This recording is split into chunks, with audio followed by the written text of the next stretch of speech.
Para facer un préstamo, o primeiro que temos que facer é identificarnos. Iríamos aquí a conta, poñeríamos o correo electrónico, o contrasinal e iniciaríamos sesión.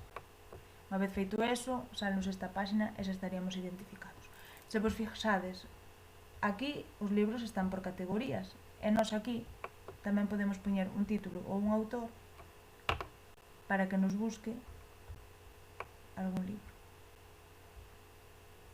Por exemplo, este de Rosalía de Castro. Podemos ver como é, primeiro, damos a vista previa.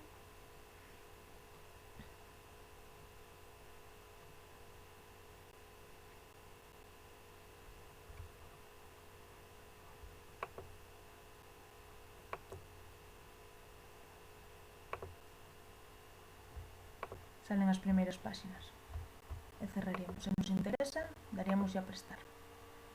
Entón, danos dúas opcións para descargar o Adobe Book para lelo sin conexión ou visualizalo no navegador.